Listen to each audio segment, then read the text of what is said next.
Welcome everyone to the Chicago Football Connection podcast. I am your host, Steve Letizia. You can follow me on Twitter at CFC Bears. We finally made it. We finally made it to the preseason. No more speculation about what's going to happen. We can finally talk about what has actually happened instead of just arguing back and forth on what we think is going to happen. Obviously I had to do a podcast to talk about the preseason game that the Bears had against the Chiefs on Saturday. I also went to Bears training camp today, or Monday. I don't know when I'm going to post this. So on Monday, I went to Bears training camp. So I wanted to update everyone on what I saw there too.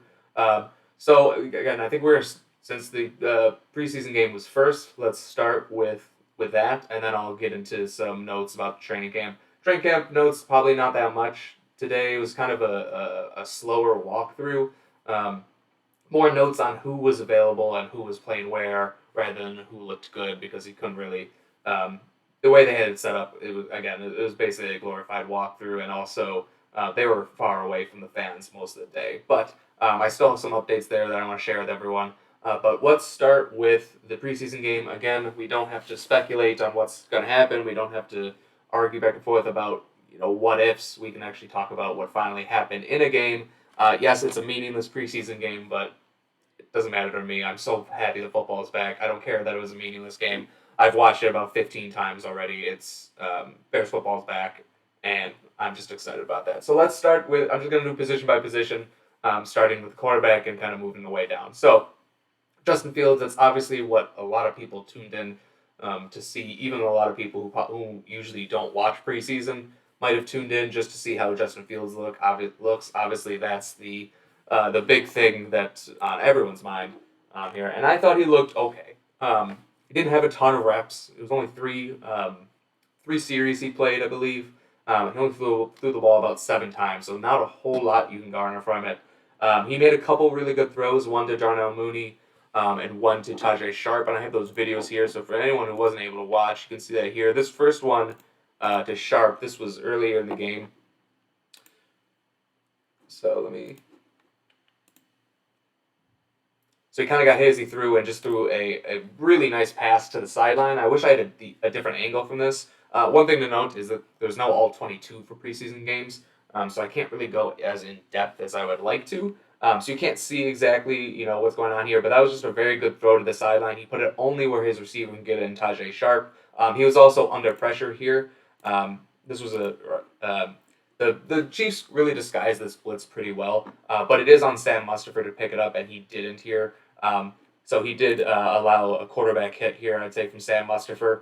I know people like to pick on Sam Mustipher a lot, and this was a bad rep from him, but I actually thought he played pretty decent besides this one rep. Unfortunately, this was the highlight that was going around Twitter all day, so Mustipher took a beating on Twitter, and it was a bad rep on his part, so deservedly so. But I thought he actually played pretty decent. The other thing to note here is Braxton Jones at the top of the screen, who I thought played pretty well. Had a good rep there too. But we're focusing on the quarterback right now before I get into the offensive line. So yeah, I thought that was a really good rep. I have this other one to Mooney. We get 2 angles of this one, so it's a little bit better. Sorry for the blurriness there. So this is a slot fade from Mooney, and you can see his route better from the second angle. But he actually got good protection here from the entire offensive line. The starting offensive line was Braxton Jones from left to right. Braxton Jones, the left tackle, Cody Whitehair, Sam Mustipher, Michael Schofield, and Larry Borum. So he actually got good protection here, which he didn't get a lot. The offensive line didn't play super well. He got hit a good amount, but when he did get protection here, you can see he threw a pretty good pass to Darnell Mooney. With the safety coming over the top, he did a little back shoulder pass. Mooney did a really good job going up and high pointing that ball. Really love to see that from Mooney. So really good throw there. And you can see this from the other angle, that the releases that they have. And this is something that I really like seeing. This is they have the stacked release, so you can see that Mooney is going to run like the slot fade to the outside, and if that's an Equinemius St. Brown at the top of the screen, he's going to run his route a little bit to the inside, almost like a pick play. The cornerback who's covering Darnell Mooney is going to have to go under Equinemius St. Brown, and that's what allowed Mooney to kind of get open. So I really like seeing that Luke Getsky hit something kind of, I know it's preseason, he's not going to show everything, but something that was still able to scheme a guy open is something I really like seeing. And Equinemius St. Brown, he's played well in preseason in the training camp. I don't think he had a reception. He did have a rushing, but this is the kind of what he's going to bring to the table. That the nuances of the routes to get guys open. He has that experience coming from Green Bay. So that's really what he's going to bring to the table. But you can see here. I don't know why it's froze like that. Let's watch it again. Kind of get into the way of that corner, allowing Mooney to get open and get in one-on-one there. So overall, those are the two Fields' best throws. A lot of checkdowns beyond that, not a lot downfield. Again, he only had a very limited reps, so it's hard to judge him completely. But I thought he played okay. One thing to note, I did still kind of seem like he was going with his first read, and if his first read wasn't open, he was scrambling. And he was scrambling a little bit too early. That's something I noticed, and then there was also something that Luke Getsy and Matt Eberflus, I believe either one of them or even maybe both of them mentioned when they were interviewed today at practice that they confirmed that he was kind of taking off a little bit too early, and that was something I talked about in my Justin Fields breakdown that I did last week that I wanted to see growth from, and so far I haven't seen that. So it's a little bit concerning, but overall I thought he played okay. Again, such a small sample size, it's hard to garner too much from him. So really hope he plays a little bit more in the second preseason game coming up on Thursday. But overall preseason first live reps of the year, I'd call that a win for Justin Fields. No interceptions, no bad passes, nothing like that. So I'd call that a win for what you're looking for out of your quarterback, a young quarterback this early in the offseason. So moving on to the running backs, David Montgomery did not play. He's been battling injury, so no David Montgomery today or this weekend in the first preseason game. Khalil Herbert got the start, and watching live, to me, it didn't seem like he had a very good game, and he didn't have a very good game. He looked like he's bulked up a little bit, and it looked like he might have lost his step. I don't know. I tweeted that out. I don't know if other people noticed that too, but it looked to me at least that he was a little bit slower. Maybe he tried to bulk up in the offseason and maybe sacrifice a little bit of speed there. I'm not sure if that's actually true, if it's something that maybe I noticed, but something to just kind of keep an eye out there. He had a few runs, but he didn't really do anything with. The offensive line was not run blocking particularly well, and on my rewatch, I do think it was more on the offensive line than it was on him. The thing that you can absolutely blame on Khalil Herbert is he had, I believe, 2 drops, and I know for sure he had 1 drop. I believe he might have had a second one as well. So that's something that is not good. Obviously, the running backs, as I mentioned before, are going to be heavily involved in the passing game. Aaron Jones and A.J. Dillon were heavily involved in the passing game in Green Bay. Luke Getsy's bringing that same offense. Running backs need to be able to catch the ball in this offense. And Herbert hasn't shown that he can do that consistently. So that's a little worrisome for him because I do like him as a runner, but I'm not sure if he's really going to fit exactly what they want. I like him a lot in an outside zone scheme too, but as a pass catcher, I just don't think he's going to really fit what they want. Wouldn't maybe be surprised if maybe they shop him around maybe a little bit because there might be some teams who run a different offense who don't utilize their running backs as pass catchers more who might want him. So just no reasoning behind that, just speculation on my part, but something to maybe keep an eye on. The other running backs, I thought Tristan Edner played pretty well. I have some highlights here of him. So this is one of the better plays that the Bears offense had. This was Tristan Edner run. He puts a really good juke on the first guy to make him miss. Good run blocking from the offensive line, but that juke there just made that cornerback look pretty silly. And then the speed to get to the outside and run down. That's something that, it's not a lot of running backs either. I know he's playing against the second and third string team. You also have Dante Pettis here, the wide receiver, having a great block downfield. Really like seeing that too. But that was a really good run from him. He had a couple other runs that didn't go great. One of his runs I know specifically was a terrible run blocking by the offensive line, and I'll actually show that later. It ended up being like a 4-yard loss because the offensive line just completely blew up. So if you look at his yards per carry, even with that big run, it was only around 5, but the offensive line didn't help him beyond that. Again, the run blocking as a whole was not good in this game, so it's hard to blame the running backs for that. He also did catch the first touchdown of the game for the Bears early in the third quarter. He just runs a Texas route, so a little out and then back in.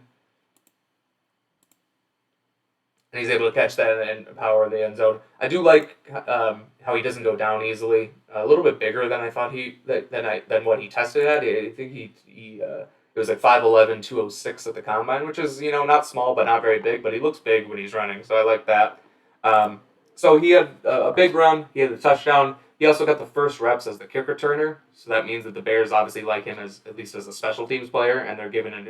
He was the next running back out on the field after Khalil Herbert, so they clearly like him. One thing they're not gonna like, the coaches aren't gonna like, is this particular play here. This was a blitz from the Chiefs, and Ebner. I was arguing back and forth with someone on Twitter here. They were saying that it's the quarterback's call to make the blocking the blocking calls, but I think that Nathan Peterman here did make the blocking calls and Treston Ebner just missed it, because if you look at the line they're clearly showing a blitz here from the right side, so he shifts the lineman over to the right, and Ebner goes for a play action, but Nathan Peterman never actually initiates that play action. So I think there was a call to change the protection that Ebner just missed, because he goes for that play action, but there's no play action from Peterman. I think he was just supposed to come and pick up this blocker, that safety or corner, whoever he is, and he just didn't do that. So that's something that the coaches aren't going to like. If you can make guys miss in the open field, you can catch passes for touchdowns, but if you're a third string running back who's not pass blocking, especially a guy like Ebner whose role is most likely going to be as a third down back, you need to be able to pass block if you see the field. So that was a little bit frustrating to see, but he is a rookie in his very first preseason game. Hopefully he uses that as a learning experience, and it just doesn't happen again. So those were raised to the running backs. Darrington Evans also looked okay. The free agent that we picked up from Tennessee, he looked okay. Besides that, DeMonte Tuggle, whatever his name is, got in the game, but didn't really do anything too special. So that's pretty much it for the running backs. Wide receivers, again, no wide receiver had more than 2 receptions in the game. Tajae Sharpe, as I showed you, he had that one really big catch, and he also had another catch later in the game that I don't have a video of right now. So he obviously looked pretty good. We've kind of been waiting for that other guy to step up as a wide receiver. Equanimeous St. Brown kind of did it in training camp, and he's kind of solidified himself as a roster, but we kind of want the next guy. Bayless Jones looked good in training camp, but he was injured. He didn't play in this game. So it was nice to see Tajae Sharpe kind of stepping up. Another guy who I thought looked good, I mentioned him already. You saw him on the Treston Ebner run. His run blocking down the field was really good. He also had this big play. This was on a 4th down with Trevor Siemian in the game, I believe. Trevor Siemian was in the game at this point, yep. So you see him, he's in the slot here. And this is a play where he's, one-on-one with his man, and he wins his rep, which the Bears don't really have a lot of guys, besides Darnell Mooney, who can win consistently in one-on-one coverage. So they need a guy who can do this and get open on 3rd and 4th down. And he runs a really good route there on like a slot fade and catches the ball over his shoulder. So they need a guy who can kind of do that consistently. I'm not sure if Dante Pettis can do it consistently, but I believe he is a better route runner than Tajae Sharpe is, and I like Tajae Sharpe as a possession guy. But a guy who can, has a little bit more shake, Dante Pettis at the line of scrimmage to beat press and get open. So really like that rep from him. He also had the good run blocking rep. But as a whole, those couple plays that I showed, the one to Pettis, the one to Mooney, and one to Tajae Sharpe. After that, not a whole lot from the wide receivers. Daz Newsome did look okay. He caught a touchdown on a corner route late in the game. He also had a drop earlier and a muff punt. So it was nice. He had an up and down day, but it was nice to see him kind of bounce back after he messed up a few times to kind of bounce back. He had a touchdown again on a corner route, and then he also had an end around that went for a pretty big gain. So again, that was late in the game against the Chiefs' 3rd, 4th stringers, but it is still nice to see him bounce back. But hopefully he can kind of build on that. All right, so now get into the offensive line. So as a whole, I'd say the offensive line did not play well. Justin Fields was getting hit way too many times with the first string when the first string Chiefs defense was on the field. We saw that one play with Mustafa missing that block on the blitz. Guy who I thought played pretty well, and people have been talking about him on Twitter a lot, was Braxton Jones, rookie 5th-round pick. He definitely didn't win every rep. He had some misses, but for a rookie 5th-round pick who came from a small school in his first preseason game, I thought he played pretty well. I have a couple of clips here. This is an example of a good rep from Braxton Jones, a bad rep from Michael Schofield. So the free agent that they signed. So Michael Schofield gave him a sack. But if you look at Braxton Jones at the top of the screen, he had a really good rep, and that's against Frank Clark, who's a really good pass rusher. And if you see, fortunately, we don't have the All-22 because I really want to see the All-22 plays like this. This is a replay, so you get a slightly better angle. But you can see the hand placement from Jones, how he goes right for the right arm on the left bicep of Frank Clark, the defensive end, and then his left arm underneath the shoulder pad on the outside shoulder. And if you watch, I've watched a lot of Joe Thomas kind of breaking down his pass sets, and that's exactly where he always says that way he aimed with his punches and with his arms. So the right bicep, which then slides up into the shoulder pad, and then his left hand underneath the shoulder pad. Obviously, Frank Clark gets his kind of arms into him, but because he has good hand placement there, he's really not able to do anything with it. So I thought that was a really good rep. If we watch it again, obviously, if we look at the right guard, Michael Schofield, he's going up against one of the best defensive tackles in football, in Chris Jones. So it's really it's hard to blame him for this rep, but it's also clearly a loss on his part. This is another play that was all over Twitter. So I think people, took this to mean that Michael Schofield had a bad game, and he didn't have a good game by any means, but this was definitely his worst rep, and he did bounce back a little bit from that. But you could see, when I broke down Michael Schofield, one of the things I said was he needs to win early in the rep with his hands, and if he doesn't, he's able to get overpowered. And you can see he tried to land that punch, and then Chris Jones just does the forklift move on him to get hit underneath his hands. So he did not win early in this rep, and if he doesn't, then that's going to happen a lot. So he's a very technically sound guy. He's not a very physically gifted guy. So if he doesn't win early with his hands, that's going to happen. Like I said, that was his worst rep. He had, an up and down game, but played a lot better as the game went on. But back to Braxton Jones, that's what I really wanted to focus on. This is another good rep of his. Again, he's a left tackle at the top of the screen. And really just have, a rookie 5th-round pick there. And still in the first quarter, the Chiefs still have some of their starters on their field. So it's good to see him getting those reps on there. He had a couple of reps, or at least one rep in particular. I think there was at least maybe two where he was a little slow out of his stance. So I want to see him get into his kick slide a little bit sooner. But it showed up a few times, but hopefully that's just something, little first game jitters. He didn't exactly lose his reps on those. He was just a little slow getting out of his stance. He did have one pretty bad rep here. I think it's only fair to kind of show guys good reps and bad reps. And I took a lot of videos of Braxton Jones, so I had them available when I did this. But you can see him at the top of the screen here. He's going up against the Chiefs, a Chiefs rookie, their 1st-round pick, George Karlaftis, out of Purdue. And again, you can see there's another one. He's a little late out of his stance, I feel like.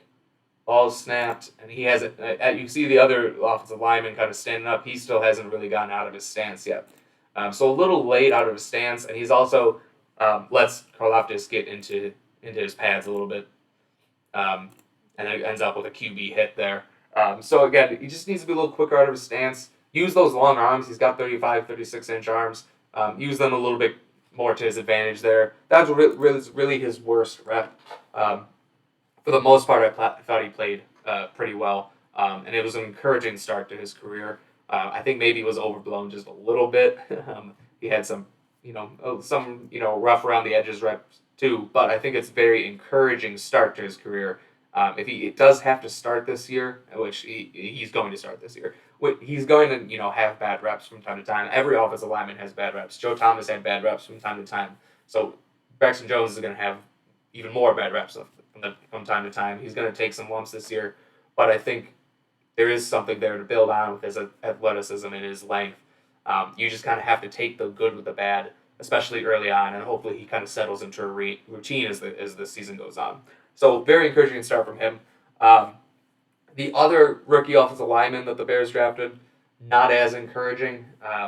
Jatari Carter, Zach Thomas, and Doug Kramer all struggled to various degrees. I thought Jatari Carter played the best of the bunch, but still not really up to par there. Zach Thomas got beat a few times pretty badly in pass protection, and also in the run game. But Doug Kramer was really probably the worst of the three there. He had a really rough game. It was really kind of tough to watch. He's a rookie 6th-round pick out of Illinois. I know a lot of people were kind of rooting for him to succeed just because he's from Illinois, and rooting for him to kind of overtake Sam Mustipher because people don't really like Sam Mustipher. For good reason. He's not an all-pro. He's just an average player at best. So a lot of people root for Doug Kramer to kind of overtake him. I don't see that happening after this game. It was a really rough game for him. I don't want to. I have some videos here. I feel bad even showing some of them, but I do think some people, have a very high view of Doug Kramer, so I want to just make sure that we are all on the same page about him. So just a couple reps from Doug that he needs to improve upon. This is a run, outside zone run. This was the run I was talking about earlier with Treston Ebner. So if you look at Doug Kramer, he's the center here. He needs to try and overtake the nose tackle. It's hard to tell what technique they're playing without the L22. My guess is it's a one technique, which is lined up out in the outside shoulder of the center. But again, hard to tell for sure without the other angle. So he's trying to overtake that guy, and unfortunately he just completely whiffs, and then Ebner gets tackled for a 4-yard loss. So again, hard to blame Treston Ebner for that. If you're looking just at his stat line in terms of yards per carry, that's obviously going to put a big damper on that. It's really completely out of his control. The guy was in the backfield right away, so not a good rep from Kramer there. If we look at this play, so this is a run. This was the end around to Daz Newsome that I was talking about earlier, and you can see another one where he kind of whiffs, and he actually clearly holds this defensive tackle, but luckily it wasn't called because this is one of the better plays that we had. So I actually did have this Daz Newsome play. So you can see the kind of the speed from Daz Newsome. So now I'll just focus on Daz. The Bears ran this play a couple times, and they got a good yardage each time. So that was good to see there. But again, not a great rep from Ebner. If we look at the pass protection here, just got beat pretty bad there. So that Daz Newsome play, that was one of the Bears' better plays. Another good play was the Ebner touchdown that I showed earlier, and you can see he also held on this play, which wasn't called. So he kind of tackled his guy. So, two plays that, two of the best plays that the Bears had could have been called back for holding on Doug Kramer. So he had a really rough day. Which sucks because I was really rooting for him because he was an Illinois guy. But it seems to me like he's not going to be the answer at center. Maybe a practice squad guy, but I wouldn't hold out a lot of hope. Okay, that's enough being negative on one guy. I don't want to just bury a guy. So let's move on to the defense. So the defense I thought played decently well. First team defense, Pat Mahomes led a touchdown score on the first drive, which was way too easy. But I thought the defensive line played pretty well, especially Trevis Gibson. I think Trevis Gibson's going to be a stud for the Bears. I have some cut-ups here, so a couple different plays in this kind of highlight reel. So he's the defensive end at the top of the screen here. It was a play action from the Chiefs, but he got that nice inside move. Again, Pat Mahomes is just kind of a different animal. So he laid a huge hit on the guy. Mahomes is just able to get the ball out a little too quick. This was another play where he should have had a sack here. He got held by this guard, by the tackle here. You can see him wrapping his arms around him. Should have been a sack, but the guy was able to get away. This was a nice play by Gibson too. He's at the bottom of the screen here. The defensive end at the bottom of the screen. Another good inside move. This was on a run play. It doesn't make the tackle for loss in the backfield, but does slow him down enough so the other Bears can kind of swarm to him. And then this was just a bull rush from him. It's nice to see him winning with power, which he doesn't do a lot. Usually it's winning with more speed and bend. but he had the power here to kind of pancake the right tackle there. So I thought he played incredibly well, and that's a lot of his reps were going up against the first team Chiefs. So there weren't a lot of guys on the first team offense and defense who really stood out, but Gibson was one of them. So it's nice to see someone who's going up against the other team's first team playing really well. So that's Gibson. So he played really well. I'm going to go on to another bad one, and I wanted to bring this up because I've read a couple articles and saw a couple tweets about a lot of people praising Tyrus Tonga for his play, and I don't understand it because I thought he had one of the worst games of any Bear. I don't think he played particularly well at all, especially for a guy who provides zero pass rush. And you can have guys on your nose tackles on your team that don't provide a pass rush, but they better be extremely stout against the run. And Tonga at times was last year, at times was not. He didn't play a whole lot of reps, but in this game he was not stout at all. So I have some reps here, so I have them circled on here, so it's a little bit easier to see. This was a 3rd and 1 early in the game. So this was against the Chiefs starters, and you can see you notice how he faces the double team and just gets completely washed away out of the play. You want your nose tackle to be a lot more stout than that. You need your nose tackle to be a lot more stout than that, especially in short yardage situations like this. So because of that, the Chiefs were able to pick up the first down. And that was not the only example. I never try and use one example of a bad play to say a guy is bad or one example of a good play to say a guy is good. This was happening throughout the day. This was on the run play. Got pancaked there. Again, facing a double team, but you're going to face a lot of double teams if you're the nose tackle. You're going to face a double team on most plays. So you need to hold up a little bit better than that. Again, that was the same play that Gibson kind of blew the play up in the backfield, and luckily he did, otherwise that would have been a huge gain for the Chiefs. This one wasn't super egregiously bad, but he's still getting pushed back, 3 yards off the line of scrimmage, and this wasn't even a double team. So you need your nose tackle to be a lot more stout than that. That happened again here too. Again, getting pushed back. Oh, this one was just another pancake. You can't have your nose tackle getting pancaked. And then this last one is again and 2nd and 1, so a short yardage situation. The Bears actually did make a stuff, but you had Tonga get pushed 3 yards back off the line of scrimmage. So that was happening consistently, getting bullied off the line of scrimmage. I like Tonga. I hope he succeeds in the NFL, but it was not a good game for him yesterday, and I'm not sure why people kept on including him in their winners of the game. So because he did not play well. So, but I think the thing about Tonga is he's really built to be a 2-gapping nose tackle in a 3-4, and that's what he was drafted to do, and that's what he's made to do, to stop the run and 2-gap guys on the interior of a 3-4 defense. So either lined up as a 0 technique right of the center, or the 1 technique on the outside shoulder of the center. Now he's asked to be in a 1-gap penetrating defense, which relies more on athleticism instead of brute strength and power. You really need to be athletic and shooting gaps because you're only responsible for 1 gap. So you want and he just isn't that guy. So it's not really his fault. It's just not a good defense for him. Again, if the Bears were drafting, if this Bears regime was drafting 2 years ago when Tonga was picked, the Bears probably wouldn't have picked Tyrus Tonga. He was drafted for a completely different defense, so it's kind of hard to blame him for not playing particularly well. It's just the reality of it. We had a couple injuries there. Angelo Braxton wasn't playing. I believe he's going to be the starter. He fits that kind of penetrating defense a lot more. But Tonga should be coming in short yardage situations and needs to be a lot more stout as that nose tackle there.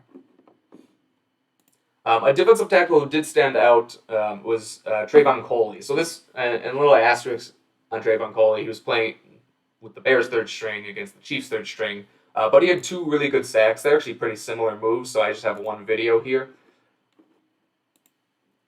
You can see he's the number 79, so the defensive tackle, the 3-tech defensive tackle on the left side there.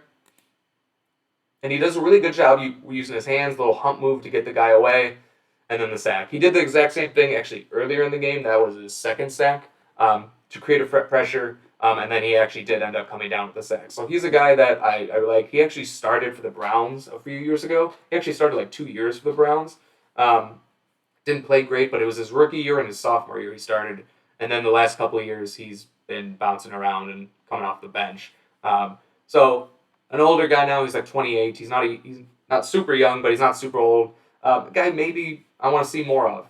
He was playing, when I was at training camp. I'll get to it a little bit later, but he was, playing with the twos, some reps with the twos today in the training camp. So he was obviously moving up the depth chart a little bit. Be excited to kind of watch him in the next game. Hopefully he can get in there with the second team, and if he gets a sack with the second team, then maybe the Bears might have something there. But just something to keep an eye on. Again, he was playing on the third string defense, so hopefully he can kind of build on that. All right, now let's move on to the linebackers. People probably know who I'm going to talk about here. Probably the Bears player who had the best game, Jack Sanborn, the pride of Lake Zurich, Illinois, former Wisconsin Badger, undrafted rookie here. Had a really good game. I think he had something like 7 tackles. He had an interception. He had a fumble recovery. So he had two turnovers. One was just a fumble recovery, but the interception was a pretty good play. I have a video of that here. So he's number 57, lined up as the linebacker here. Come on. So he's going to cover the tight end, number 46. I don't like how he turns his back to the quarterback here. I like to see him a little bit more square. But he does a good job of getting good positioning. Got the interception. Actually led to a touchdown for the Bears, or might have been a field goal, but it led to some points for the Bears. So that was really good to see. Only Bear who had really a play on the ball or an interception. There was not many pass breakups from the defensive backs and linebackers. There's one other one that I can think of, which I'll get into a little bit. But a really nice play on the ball there by Sanborn. He also played really well against the run. He probably played better against the run than he did against the pass. But you can see there, he kind of flowing to the ball. Doesn't make, the tackle, or at least it was an assisted tackle. But he was the reason this play stopped in the backfield. So that was really nice to see. See there. And then he had this play as well. So this play actually has 2 guys who I thought played well. So Jack Sanborn, obviously number 57. But you also have DeMarcus Gates, who was actually recently signed by the Bears, number 43, who actually makes the tackle here. I thought both these guys played really well. Jack Sanborn gets all the hype, and deservedly so. He played fantastic. But DeMarcus Gates, number 43, also played really well. You can see he makes the tackle there, the assisted tackle with Jack Sanborn. But I wanted to talk about DeMarcus Gates, too. They both played extremely well. DeMarcus Gates also had a few tackles. I have a tackle play here from him, kind of flowing to the ball and making a play into the backfield. It's really nice to see these young linebackers playing. DeMarcus Gates has kind of bounced around a lot. He started at Ole Miss back in 2016, and he led the SEC in tackles, I think, or was close to leading the SEC in tackles. Played in the Alliance of American Football League, played in the USFL, played in the XFL, played in all these different leagues, and always was just a very productive tackler, whatever league he was in. So he's definitely very good against the run. I want to see him more in coverage to see that's got to be an area where he doesn't do well, because he has been a tackling machine wherever he's been. If he was good in coverage, he would have stuck in a team. But I think there's something there too to kind of keep an eye on. Gates was also the guy who was making the tackle on the fumble that Jack Sanborn recovered. So I don't think Gates knocked it out. I think someone else did kind of in the huddle, but he was the one making the tackle on that play. So both those guys played extremely well. I kind of wanted to point them both out. Jack Sanborn obviously played incredible, and he's going to be the talk of the Bears community until the next game. But I also wanted to make sure Gates got a shout out as well, because I thought both of them played extremely well. Defensive backs. So again, there's no all 22 in the preseason, unfortunately. So giving opinions on defensive backs is very difficult to do, because on most broadcast angles you can't see the defensive backs, and you definitely can't see the safeties. But I'll just point out a few things. Lamar Jackson got the start at cornerback. Kyler Gordon was out, so Lamar Jackson got the start there. I thought he played okay. He had ups and downs. Gave up a good amount of receptions. So he needs to get better than that. But I don't think it was the worst game from a cornerback I've ever seen. Again, judging from the broadcast angle, which is difficult to do. Another guy who played really well was Jaquan Brisker. Luckily, he plays a little bit closer to the line of scrimmage, so even without the all-22, you can see him a little bit more. He had a tackle for loss. I think he might have had 2 tackle for losses. He had a pass breakup, so he was the other one guy defensive back and a defensive player with a pass breakup, which was a really nice play, and kind of a play over the middle on kind of like a scramble drill. So he played pretty well. He was all over the field. He was constantly around the ball. It was just nice to see a rookie who kind of stepped up right away and played well. I feel like the Bears don't get that a lot, especially the last few years. So seeing a guy like Brisker, who was a second round pick, a lot of people thought he had a chance of being a first round pick, who comes in right away and looks like he belongs. You get guys who come in right away and they flash potential here and there. But Brisker has come in and from day one at training camp, after he signed his contract, has looked like he belonged, and he showed, and everything I saw in this game, again, which is from bad angles, but everything I saw in this game only supported that I think they got a real deal player in Jaquan Brisker, who's probably going to be a safety for the Bears for a long time. And again, he was playing close to the line of scrimmage, so that allows Eddie Jackson to play more center field defense. So I think that's going to be beneficial to him as well, and that might be the best thing that Jaquan Brisker does. If he gets Eddie Jackson to be the Eddie Jackson of old, that's a win there. So those guys played pretty well. Overall, the Bears did win, so that's something. But I want to see a little bit more from the first team offense and first team defense. When halftime hit, the Bears were down 14-0, and that's not something you want to see in the preseason. You want to see your first team offense score and your first team defense keep the other team out of the end zone, and that unfortunately did not happen on Saturday. So hopefully Thursday's better in that regard, but looking forward to watching. But that's pretty much it for the game. I think I covered everything. I'm sure I missed a few things. I was not looking at my notes. I was just kind of talking out my ass. But I did go to training camp today, so I do want to talk about that. Not a whole lot to garner in terms of like who looked good, because it was kind of like a half-speed practice almost, and the team drills that they were running away from me. So once the first couple plays went, they were going away from the fans, so it was harder and harder to see. But just some guys who were out. So big news was Jaquan Brisker was not practicing today. So that was not fun to see after the game he had on Saturday. He was on the bike, just kind of stretching out. So that was a real bummer to see. Hopefully it's nothing serious. David Montgomery's still out. Justin Jones, the 3 technique that we signed from the Chargers, he played in the game on Saturday. He was out today. Hopefully that was just a veteran rest day and nothing too serious. Dane Cruikshank remains out, which is a bummer because I was really excited when they signed him, and he really hasn't practiced much at all. Greg Stroman's out. Nothing to mention, Doug Kramer, who I mentioned had a very, very rough day, was not present at practice today, so he wasn't even on the sidelines. Probably an injury. Maybe he got cut. I'm not sure. I'm guessing it's an injury because they haven't announced anything yet, so he wasn't even stretching on the sidelines. He was just completely absent. Some guys who were limited. Velus Jones did practice, but not in team drills. So unfortunately, that sucks because I was really excited to see him, and I really want to see him in an actual preseason game. And Thursday, if he's not practicing in team drills on Monday, we'll see. But that might be a little tough for him to do. Cole Kmet did practice, but he also didn't play in team drills, so he was coming back, but not fully active yet. Jatire Carter, also the right guard, was limited as well, so he was practicing, but not in team drills. And Dante Pettis was another guy I noticed who, played in the preseason game, practiced, but was not playing in team drills. So those are just the guys who were in and out, maybe a little injured. But probably other guys too. Other guy who was out, Byron Pringle, is still out. I didn't put that in my notes, but he was not playing. So the Bears wide receiver room was a little banged up, and because of that, it was a pretty overall rough day for the offense. I just felt like no one was getting open. With the first team up, besides Darnell Mooney, your other receivers that were getting a lot of run was Nisimba Webster and Isaiah Coulter. Both of them made some catches, made some receptions, but only really on short passes. So they were getting a lot of reps with the ones. As Newsome did get some reps. He was kind of cycling in, not very many, but he did have the play of the day was a deep pass from Fields to Newsome. It was probably the only deep pass of the day that was completed. It was over the middle, just out of the outstretched arms of Kyler Gordon for a big gain, and that was in the 2-minute drill.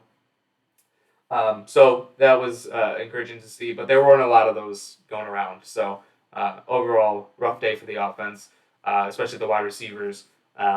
Rough day for the offensive tackles too. So I mentioned Braxton Jones had a really good preseason game. This practice was not so much. Braxton Jones and Riley Reif, the two first string offensive tackles, were not playing well. Travis Gibson, Al-Qadim Muhammad, and Robert Quinn it seemed like they were constantly in the backfield. So again, they were kind of going half speed, but not a good sign for them. Hopefully they bounce back and play well. Big news of the offense was Tevin Jenkins was playing exclusively at right guard. So in individual drills, in positional drills, and in team drills, he did not take a single rep at right tackle. Every single one of them was at right guard, and I thought he looked pretty good too. He was playing with the second and third string team, so he didn't get any reps with the first team.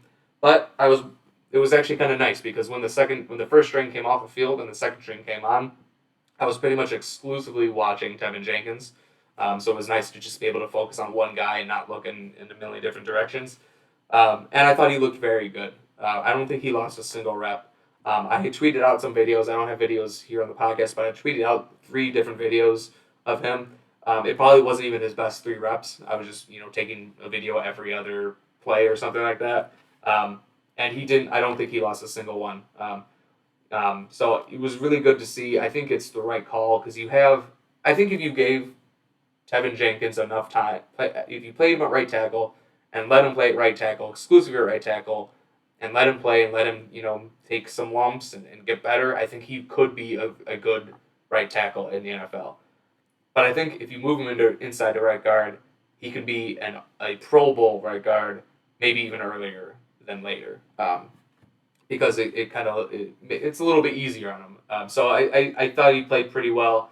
So at this point, I think it's just a foregone conclusion that he's going to be sticking at right guard, especially with the personnel that you have on this team. You got Braxton Jones, who they really like at left tackle. He's got that spot pretty much locked up.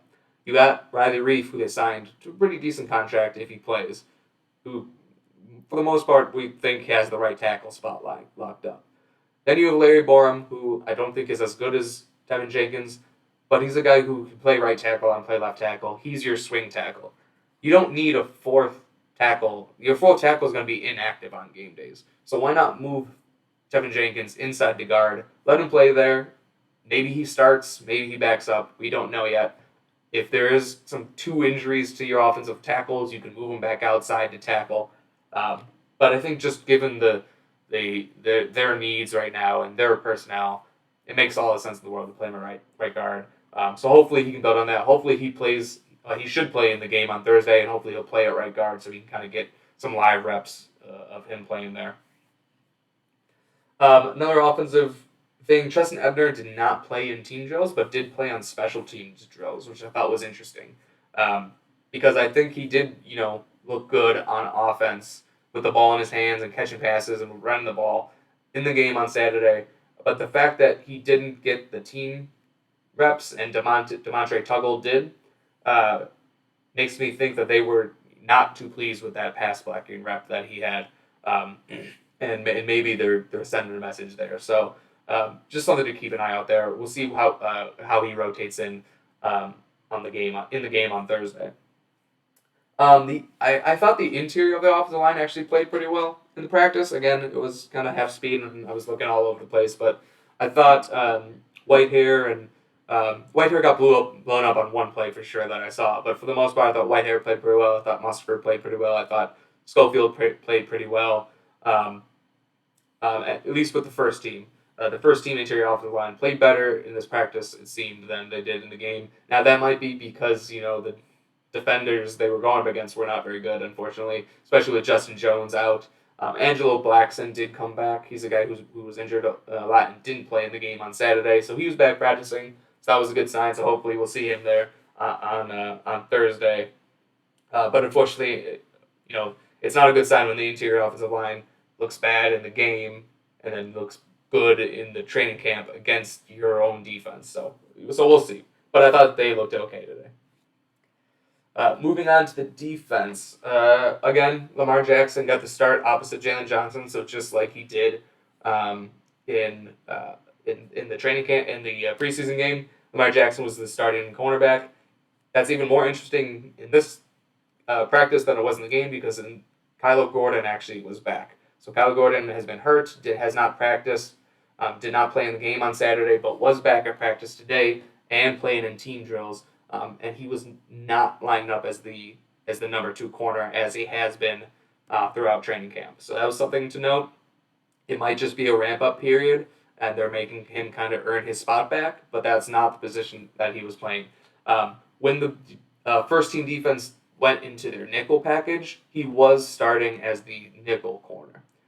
So again, he's kind of been going inside and out all training camp.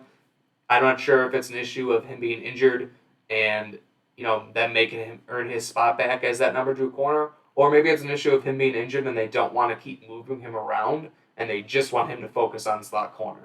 So we'll see how the rest of the preseason goes. Really excited to see him on Thursday. Seems like he's going to make his debut then. So that's something I'll definitely be watching on Thursday.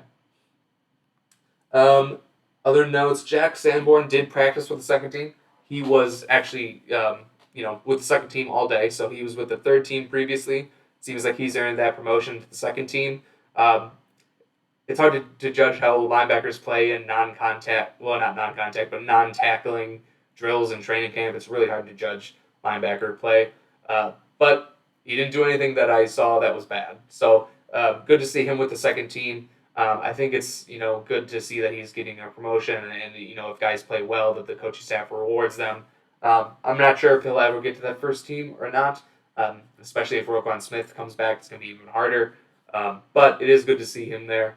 DeMarcus Gates, who also played well, did not play exclusively with the second team, but he did rotate in with the second team from time to time. So that's another guy who got a kind of a boost up to the second team. So that was good to see too. I'm glad that they rewarded him for also playing a very good game on Saturday.